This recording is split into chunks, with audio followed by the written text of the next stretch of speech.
You didn't have to be so mean. Okay. Happy 2022. It is officially the new year, and I, for one, am really happy to start a new year fresh. Things are good. I have a lot of goals. I'm going to be doing reading goals and just life goals video pretty soon. But today I wanted to share with you what I'm hoping to read in January. First, I thought I'd let you know the books that my patrons are choosing for our January book. The theme is basically snowed in, which sounds very apropos for this time of year, especially if you live in Canada and it's very snowy here. Very, very, very snowy all the time, at least in Ottawa. So I've got 2 books that they have to choose from. You, of course, can still join. There's still time, and you can join and also pick if you'd like to. I've got 2 books to choose from. The first is The Hunting Party by Lucy Foley. I feel like a lot of people know about this book, but I don't feel like a lot of people know about Voices in the Snow by Darcy Coates. Both creepy, one more horror, one more thriller. Let's talk about these. First up, we will talk about The Hunting Party by Lucy Foley. This follows a group of friends who decide that between Christmas and New Year's, they're going to go and I believe rent a home in the remote Scottish wilderness. They arrive, I believe the snow starts to fall and they're stuck there. And unfortunately for them, one of these friends is a murderer and one of them won't make it out alive. And you are going back and forwards in characters and perspectives to try to figure out who is the killer. And that sounds like fun to me. So there's The Hunting Party. The other book is Voices in the Snow by Darcy Coates. Now, Darcy Coates tends to write a lot of ghost stories, which I really, really enjoy. This is about a woman named Claire. She has woken up in a gothic home with a man that she doesn't know at all. He says that he saved her, and she does remember little bits and pieces. She remembers the cold. She remembers abandoned cars and children's toys littered across the road, and she remembers being terribly afraid. Now, he says that he has saved her, but she doesn't know whether she can trust him or not. In the meantime, of course, a huge snowstorm has come through the area and she's trapped with this guy, and she also might be trapped with an even more sinister being outside. She knows that her car crash that she was in wasn't an accident, and there's something waiting for her outside. I am going to continue a book that I started.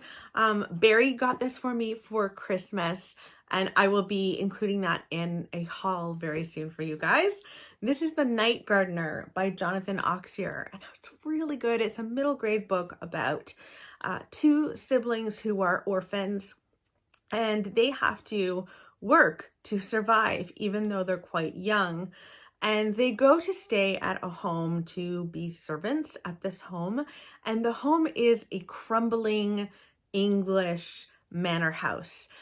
And it's a strange house in more ways than one. Its inhabitants look old before their time.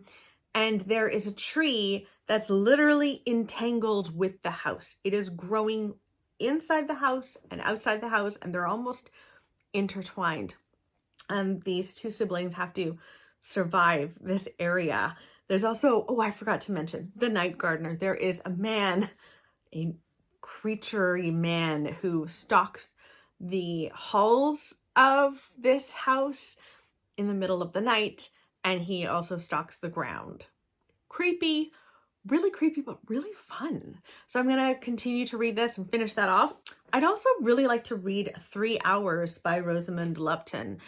This is about a school shooting, and I mean, not that we need more anxiety in this world. We've already dealing with a lot of it, but I do think this sounds really good. This spans a 3-hour period where a rural school is in the middle of a blizzard, and a school is also under siege, and a shooter is walking through the halls.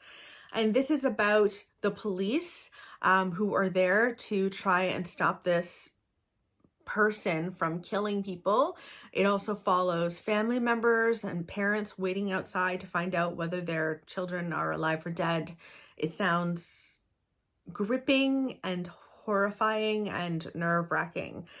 Yeah, Marianne Key says it broke her heart. So I would like to read that. I'm also terrified of it. And then I'd love to read another Nikki French. I love Nikki French. I just feel like they're just one of my favorite thriller mystery authors out there. And this is the Unheard. This is their latest book. And this follows a newly single mother. She's recently separated from her husband, and she has, I think, a 3 or 4-year-old daughter named Poppy. And she's trying to make Poppy's life as normal as possible in the midst of a separation that Poppy just wouldn't be able to understand because she's just too young.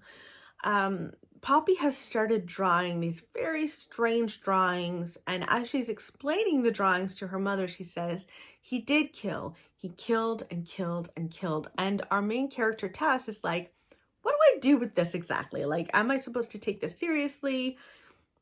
Should I just chalk this up to kids are strange and do strange things sometimes?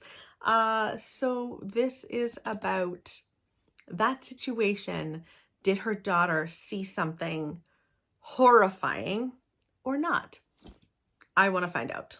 Last but not least is a book that I promised myself I would have finished by the end of 2021, and I haven't. I'm just going to hold it up really quick. The Bass Rock. Okay, I still haven't finished it. Still really want to read it really, really badly. So here we are. And I told you guys, if I haven't read it by 2022, you can yell at me. So go ahead. It didn't have to be so mean. Okay. So I'm going to read it. Those are all the books that I would really like to read in January. Let me know in the comments below what you're hoping to read in January. Are you reaching for books like I am that are mostly snow settings books? I seem to be very attracted to that right now. Very fitting for this time of year. I hope that you guys are doing well, and I'll talk with you very soon. Bye, guys.